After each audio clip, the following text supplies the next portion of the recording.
மாதத்தின் முதல் நாளிலும் தேவனுடைய வார்த்தை காத்திருங்கள். ஏசாயா 64ஆம் அதிகாரம் 4ஆம் வசனம் சொல்லுது, தேவனே, உமக்கு காத்திருக்கிறவர்களுக்கு நீர் செய்பவைகளை நீரே அல்லாமல் உலகத் தோற்றம் முதற்கொண்டு ஒருவரும் கேட்பதும் இல்லை, செவியால் உணர்ந்ததும் இல்லை, அவைகளை கண்டதும் இல்லை. அதாவது இந்த வசனம் அவ்வளவு அழகாக சொல்லுகிறது, தேவனுக்கு காத்திருக்கிறவர்களுக்கு தேவன் ஒருபோதும் வெட்கமடைய செய்வதில்லை. அவர் அவைகளுக்கு செய்கிறதை தேவனே அல்லாமல் உலகத் தோற்றம் முதற்கொண்டு ஒருவரும் கண்டதுமில்லை, கேட்டதுமில்லை. அவ்வளவு பெரிதான அற்புதங்களை, அவ்வளவு பெரிதான அதிசயங்களை அவர் செய்கிறார்.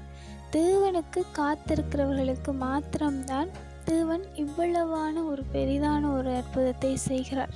இந்த வசனத்தில் அவ்வளவு அழகாக சொல்லுது, அப்படி காத்திருக்கிறவர்களுக்கு தேவன் செய்கிறதை உலகத் தோற்றம் முதற்கொண்டு ஒருவரும் கேட்டதுமில்லை, உணர்ந்ததுமில்லை, கண்டதும் இல்லை. நாங்கள் வேதாகமத்தில் படிக்கிறோம், தேவன் எவ்வளவோ அற்புதங்களை செய்திருக்கிறார், எவ்வளவோ அதிசயங்களை செய்திருக்கிறார், அவர் சர்வ வல்லமை உள்ள தேவன் என்று சொல்லி நாங்கள் பார்த்திருக்கிறோம். ஆனால் இந்த வசனம் சொல்லுது, அதையும் தாண்டி அவர் அற்புதங்களை செய்வார்.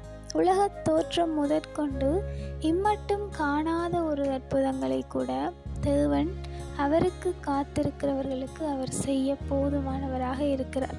எந்த ஒரு காரியமாக இருந்தாலும், எதுவாக இருந்தாலும் தேவனிடத்தில் ஒப்படைத்து தேவனுக்கென்று காத்திருக்கும் பொழுது அவர் எண்ணி முடியாத அதிசயங்களை செய்கிறார். அவர் சாதாரண தேவன் அல்ல, கிரகிக்க முடியாத, எண்ணி முடியாத அதிசயங்களை செய்கிறதான அற்புதமான தேவன். அவருக்கென்று காத்திருக்கும் பொழுது அந்த பிள்ளைகளை அவர் ஒருபோதும் வெட்கமடைய செய்கிறதில்லை, ஒருபோதும் அவர் கைவிடுகிறதும் இல்லை. அப்படி நாங்கள் தேவனுக்கென்று காத்திருக்க கற்றுக்கொள்ள வேண்டும். எவ்வளவு முடியுமோ அவ்வளவு பொறுமையாக தேவனுக்கென்று நாங்கள் காத்திருக்கும் பொழுது அதற்குரிய பலனை நாங்கள் நிச்சயமாக காண்போம். அந்த பலன் சாதாரணமானதாக இருக்காது, அவ்வளவான ஒரு அற்புதமாக இருக்கும். இந்த உலகத் தோற்றம் முதற்கொண்டு இதுவரைக்கும் எவரும் காணாத அளவு கூட தேவன் எங்களுக்காக அற்புதங்களை செய்வார்.